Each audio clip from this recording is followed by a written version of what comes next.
Fala aí pessoal, todos bem? Sejam bem-vindos, eu sou o William Godoy, começando trazendo para vocês mais um vídeo sobre análise, opinião, informação sobre o nosso Flamengo. E a gente vai trazer um pouquinho de opinião e vamos trazer informação, né? De fato, a gente já vem apurando há um tempinho a questão do Thiago Mendes, então a gente vai compartilhar com vocês um pouco das nossas informações que a gente tem por aqui. Antes, pedir para vocês, né, é importante, por isso que a gente sempre reforça, deixe o seu like, se inscreva no canal. Para você ainda que não está inscrito por aqui, seja muito bem-vindo, aperta o botão vermelho de inscrever, você vai perder 2 segundos e vai ajudar bastante. Desde já, conto sempre com a força e com o apoio de vocês, assim como a gente conta sempre com o apoio do grupo de membros. Inclusive, deixar um grande abraço e agradecer a todos pela confiança e pela participação direta aqui com o nosso trabalho. Então, muito obrigado aí a vocês que estão aderindo ao 4-2-3-1 defensivo, 4-1-3-2 ofensivo, não importa a categoria, é de fato uma ajuda muito grande que vocês estão dando aqui pra gente. Vamos começar falando sobre o Flamengo, a questão do que é hoje o Flamengo, que tem um retorno do Bruno Henrique e um retorno do Rodrigo Caio. Então, se a gente até parar pra pensar, a gente fala assim, nossa, tem muito tempo que a gente não vê o Flamengo com força máxima, né? Com aquilo que seria, em aspas, o Flamengo ideal. Então, o Renato Gaúcho terá os jogadores que ele quiser para ele escalar e assim ele vai fazer a força máxima contra o Defensa e Justiça, o jogo de duelo, esse jogo de volta, né? Pela Copa Libertadores em Brasília. Cerca de 18 mil rubro-negros estarão no estádio do Brasília apoiando e torcendo pelo Flamengo. Então, a gente pode ter um diagnóstico do que será esse Flamengo, que vai a campo com o Diego Alves, com o Isla, com o retorno do Rodrigo Caio, fazendo companhia ao Gustavo Henrique, na lateral esquerda o Felipe Luiz. O meio-campo com o Ilharão e Diego, mais à frente o Arrascaeta, trabalhando mais aberto pelo lado direito o Everton Ribeiro, trabalhando pelo lado esquerdo, retornando o Bruno Henrique, e mais à frente o Gabigol. O Flamengo nessa espécie, como vocês veem na tela, né, desse 4-3-3, do 4-2-3-1, que é como realmente o Renato Gaúcho planeja suas equipes, e aquilo que a gente já vinha até pensado, e a gente fez um curto prognóstico, né, daquilo que seria o Flamengo ideal, vai se desenhando a este Flamengo, a esses 11 jogadores que irão iniciar. A questão do Bruno Henrique ela é muito simples, né? Como o Renato gosta de usar um 4-3-3 com 2 jogadores para largar o campo pelo lado direito, mas tudo com muita movimentação, né? O Everton Ribeiro trabalhando pelo lado direito, pelo lado esquerdo, quem vinha fazendo esse papel é o Michael, mas o titular da posição, né? O dono da posição é o Bruno Henrique. Então, verá esse retorno do Bruno Henrique trabalhando pelo lado esquerdo.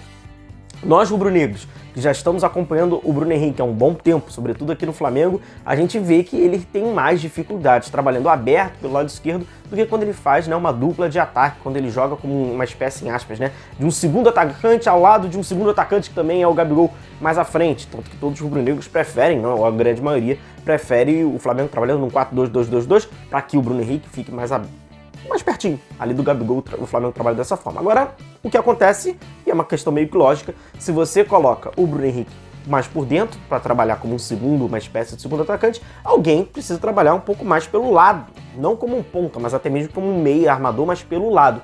Nesse caso seria o Arrascaeta, mas o Renato Gaúcho ele gosta desse homem centralizado, né, como a gente trouxe. Ele gosta de trabalhar com ele próximo à zona 14, próximo à meia-lua do adversário, fazendo uma trinca, né? Como a gente fala, que é em formato de tripé no meio de campo, né? Com o Ilharão, Diego e com o Arrascaeta. Então a gente vai observar sempre esse Arrascaeta mais por dentro, não trabalhando de uma forma tão externa. Com isso, quem faz essa função de trabalhar mais pelo corredor pelo lado esquerdo é o ponta esquerda dele, o atacante pelo lado esquerdo, que no caso é o Bruno Henrique. Então possivelmente a gente vai ver então esse 4-3-3, né?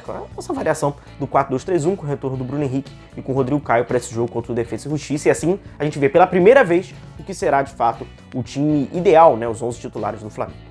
Bom, agora a gente vai falando de Flamengo mais à frente, a gente fala de futuras contratações, é o caso do Thiago Mendes, que a gente vem debatendo, vem conversando, vem apurando. Eu lembro que aqui no canal eu trouxe já tem umas 3 ou 4 semanas sobre a questão do Thiago Mendes, né? Que a gente entrando em contato com o Juninho Pernambucano, e na época não tinha nada ainda, né? Mas aí as coisas foram evoluindo e hoje sim tem o interesse do Flamengo e tem uma conversa no bastidores entre o Lyon e o Flamengo. O que acontece? O Lyon, como a gente falou, não é bobo nem nada, né? Tá querendo também dinheiro, vende o Thiago Mendes? Vende. Empresta o Thiago Mendes? Empresta. Mas tem que atingir o valor que eles querem. Eles não estão querendo fazer ato de caridade com ninguém. Tampouco o Flamengo. A questão do Flamengo em conseguir esse empréstimo com o Thiago Mendes está muito bem resolvida, está muito bem desenvolvida, inclusive já com o seu atleta, com o seu staff, já está tudo certo. A grande questão era você tentar convencer o Lyon a emprestar o Thiago Mendes para o Flamengo. Nesse quesito de tentar negociar e de emprestar, a oferta inicial do Lyon para emprestar o Thiago Mendes é com o valor de obrigação de compra. A gente não está falando por opção de compra, a gente está falando por obrigação de compra de cerca de quase 15 milhões de euros. Um valor, logicamente, muito alto, é 14 e alguma coisa, muito alto, logicamente, mas a gente pode imaginar que uma vez que o Lyon esteja até inclinado para emprestar esse jogador com essa obrigação de compra, ele faça um desconto bacana e vai para 10 milhões de euros. Só que 10 milhões de euros, em virtude, né, da nossa moeda, não está valendo absolutamente nada quando a gente compara com o euro. A gente está falando de cerca, um pouquinho mais de 60 milhões de reais. E aí vamos lá para a minha opinião, e eu gostaria inclusive da opinião de vocês. Eu tenho pouquíssimos argumentos, inclusive, mas eu acho que já dá para a gente entrar num debate sobre. Eu queria que vocês realmente dissessem se vocês acham que é um valor válido, não é válido, compraria ou não compraria. A gente tem que entender o que é opção de compra e o que é obrigação de compra no contrato. Opção de compra, a opção pode estar 300 milhões.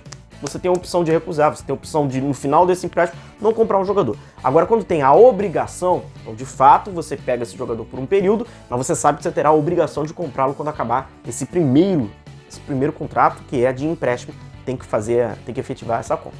10 milhões de euros para o Thiago Mendes não é pelo atleta. Ah, ele não vale 10 milhões? Eu não sou a calculadora para saber o que ele vale e o que ele não vale. Questão do Flamengo, na leitura do Flamengo. Primeiro ponto, o Thiago Mendes ele será reserva. Todo mundo sabe que ele será reserva. Poxa, mas William, por que você afirma que ele será reserva?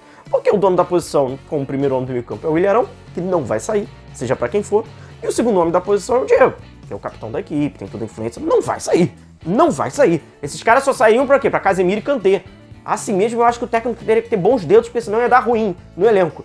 Não vai sair. Então o Thiago Mendes vai ser reserva. Você pagar na situação atual, na nossa realidade, 10 milhões de euros, 60 milhões de reais, num jogador reserva, é muito luxo, gente. Vamos escancarar, falar a verdade. Ah, mas o Willian seria importante para rodar o elenco, para conseguir poupar algum jogador. Gente, o ponto não é esse. É você gastar 60 milhões com um cara que fica sentado no banco. Aquele luxo que o Flamengo fez, né, com o Pedro, e hoje o Pedro realmente não joga, é banco de... Assim, é muito, a gente tem que tirar muito fora da curva, é muito. A gente não pode naturalizar, achar normal, pagar dinheirão para o jogador ficar sentado no banco. Por mais que a gente saiba que a nossa temporada precisa de uma temporada longa, que precisa ter elenco, mas não dá. Um outro ponto, se você vai lá e faz um ajuste ou outro, tem o João Gomes, que está ainda no desenvolvimento, tá? Então ele vai jogar bem, vai jogar mal, faz parte. E tem o Thiago Maia, que é um ponto de interrogação pela questão ainda, né, da lesão muito grave, rompeu mais de um ligamento no joelho, então a gente sabe realmente. Mas de qualquer maneira, nada também assim que eles comprometam demais. Vai ter um jogo ou outro, tal, mas 60 milhões para um jogador que a gente sabe que vai ser reserva ou eventualmente será titular, é muito. E aí tem um outro ponto, que é o outro do meu argumento. Você vende o Gerson, que é um titular da posição. Indiscutível. Segundo homem, titular, 23 anos. Vai ter passagem pela seleção, óbvio, seja a seleção olímpica ou a seleção perfeita, ele vai passar. Para você vender por 20 e contratar um jogador que será reserva de 29 anos por 10, não faz sentido. Não faz sentido. Então eu acho que essas duas questões são os meus argumentos, que assim, 10 milhões não é pelo Thiago Mendes, pela realidade do Flamengo. Não cabe 60 milhões de reais num jogador que vai jogar pouco, que será reserva, e mesmo se jogasse demais, mas você vendeu um Gerson por 20 para contratar um jogador que é uma incógnita por 10, na minha opinião não faz muito sentido. Eu quero saber a opinião de vocês, por isso comentem aí o que vocês acham desse valor do Thiago Mendes. Valeu, pessoal? Então agradecer a vocês pela companhia, até o próximo vídeo, deixem um like, se inscrevam no canal, indiquem o canal pro amigo rubro-negro e a gente vai se vendo por aqui. Um forte abraço a todos vocês e tchau, tchau.